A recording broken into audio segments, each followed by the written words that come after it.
السلام عليكم ورحمة الله وبركاته. ازيكم عاملين ايه؟ يا رب تكونوا بألف خير. سخافات في المواصلات من الحاجات اللي مش لطيفة اللي بنشوفها في المواصلات، انه مثلا نبقى راكبين عربية او حاجة، ومفروض انه الشخص بيكون ملتزم بكرسي معين وياخد راحته في الكرسي قوي، بغض النظر عن ان في حد قاعد جنبه، او انه نبقى راكبين مواصلات عامة وحد عاوز يشتري حاجة من محل وفي ناس كتير راكبين مثلا في الميكروباص، فنلاقي انه في حد بينادي السواق باسمه علشان يعني يقوله ان هو يعرفه كده او قريبه، ويطلب منه ان هو يقف لحد لما ينزل يشتري اللي هو عايزه وبعدين يطلع تاني. طيب يعني حضرتك ابسط شيء، يعني لو انت عايز تنزل وكده ممكن تنزل وتشتري اللي انت عايزه وتاخد مواصلة تانية بدل ما تعطل الناس. او حتى مثلا من الذوق انك لو مضطر تعمل لكده، مثلا انك ما معكش فلوس او اي مكان، او في المواصلات صعبة مثلا مش هتلاقي مواصلة بسهولة، انك تستأذن من الناس اللي موجودة انه معلش بعد اذنكم هعطلكم شوية لانه ده وقت الناس اللي انت اخدت منه. فدي برضو من الحاجات اللي مش لطيفة. حاجة كمان بشوفها في المواصلات انه لما سواق يحرج حد يعني موجود او راكب معاه في العربية، مثلا ممكن تكون ست، يعني يجوز انه مش معاه فلوس، يعني انت حضرتك قلت مين ما دفعش مين ما دفعش مين ما دفعش، ف حد اعتذر لك وقال لك والله معلش انا اسف بس انا مش هقدر ادفع مثلا او كده يعني، فالسواق يفضل بقى يبرطم بكلام كتير بحيث ان هو يحرج بيه الشخص ده.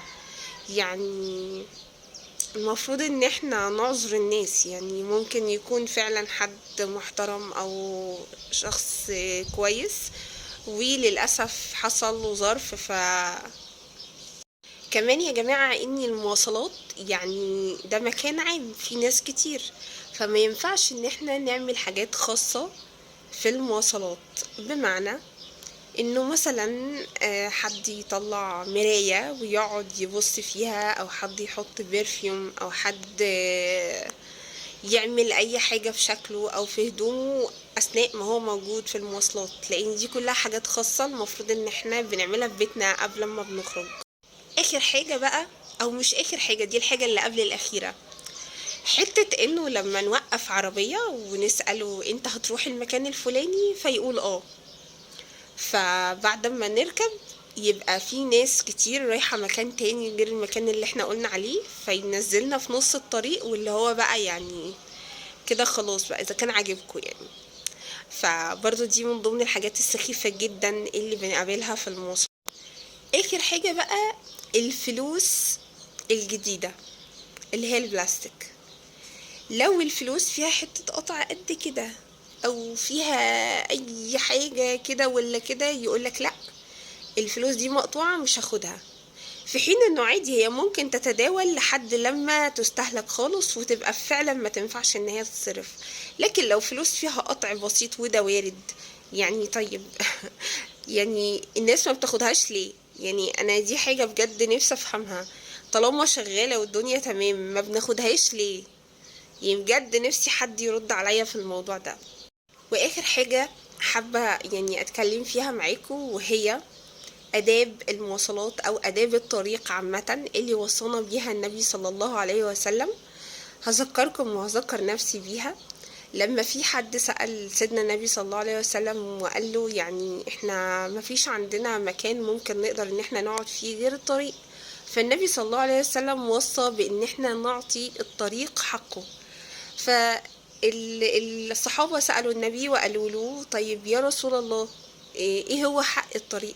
فقال لو قعدنا في الطريق اول حاجة نعملها غض البصر، ما نفضلش نبص على الناس اللي رايحة واللي جاية والكلام ده ونشوفهم هم رايحين فين وجايين منين والكلام ده، معاهم ايه، مشترين ايه، واخدين ايه بيتهم، دي حاجة ما تخصناش. يبقى اول حاجة غض البصر.